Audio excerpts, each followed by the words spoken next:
মাননীয় তারেক রহমানের ছোট ভাই আরাফাত রহমানকে আমাদের জিয়ে রাখতে হবে। এই খেলার মধ্য দিয়ে যায় থাকতে হবে। আজকে যে ক্রিকেটের পিছনে ওনার যে অবদান এদেশে মানুষকে জানাতে হবে। ঐক্যবদ্ধ তরুণ সমাজ গড়তে চাই, যারা আইসিটি ও বিজ্ঞানে যেমন বিশ্বকে নেতৃত্ব দেবে, তেমনই ক্রিকেট বা অন্য অন্য খেলাধুলাতেও বিশ্ব চ্যাম্পিয়নের দিকে হবে।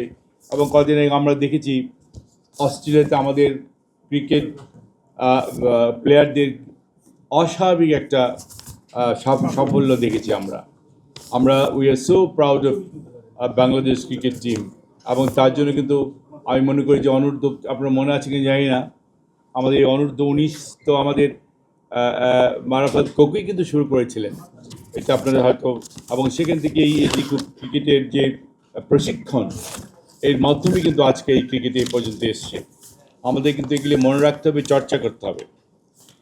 আরাফাত রহমান কোকুর স্বপ্ন ঠিক এমন একটি স্পন্দনশীল তরুণ সমাজ গড়ার কথা আছে, যারা মাদক অবক্ষয় থেকে দূরে থেকে মাঠ ঝরাবে, দেশের অন্য জন্য সম্মান নিয়ে আসবে।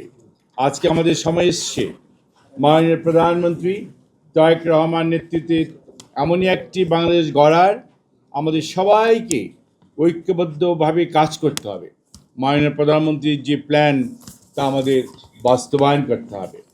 প্রিয় আয়োজকবৃন্দ, আমি অত্যন্ত আনন্দের সাথে জানাচ্ছি আরাফাত রহমান কোকো ক্রীড়া পরিষদ আজ যে জাতীয় প্রেস ক্লাবের মতো জায়গায় এমন একটা অর্থবহ ও সময় উপযোগী আলোচনা সভার আয়োজন করছেন, তার জন্য আমি ধন্যবাদ দিচ্ছি।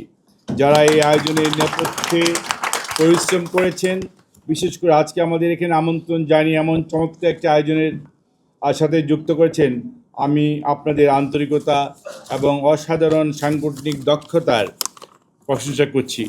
আপনাদের এই প্রচেষ্টা প্রমাণ করে যে আরাফাত রহমানের কোকোর আদর্শ স্বপ্ন আপনাদের মাঝে আমাদের মাঝে এখনও বেঁচে আছে।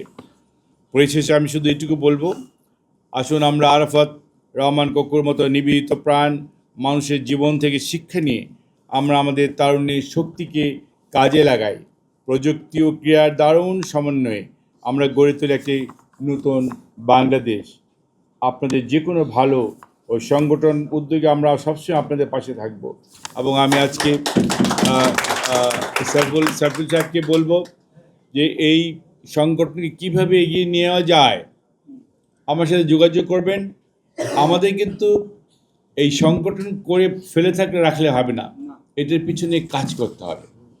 আমাদের পিছনে আপনারা লেগে থাকবেন, আমাদের বলবেন আমরা কী করতে হবে। কারণ আমাদের মাননীয় তারেক রহমানের ছোট ভাই আরাফাত রহমানকে আমাদের জিয়ে রাখতে হবে। এই খেলার মধ্য দিয়ে যায় থাকতে হবে।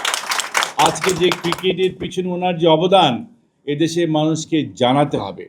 আমরা যদি আজকে যে আপনারা সংগঠন করেছে আরাফাত রহমান কোকো ক্রিকেট পরিষদ, যে পরিষদে করেছেন, ক্রীড়া পরিষদ যে করেছেন, শুধু ক্রিকেটের মধ্যে না রেখে এটিকে যদি অন্য কোনো খেলাধুলার দিকে নিয়ে যাওয়া যায়, আপনারা সেটাও চিন্তা করবেন। তো আমাদের মিনিস্ট্রি, আমি আমার অ্যাজ এ মাই মিনিস্ট্রি, আমার তরফ থেকে যতটুকু হেল্প করা দরকার আমি করবো। এটা আমার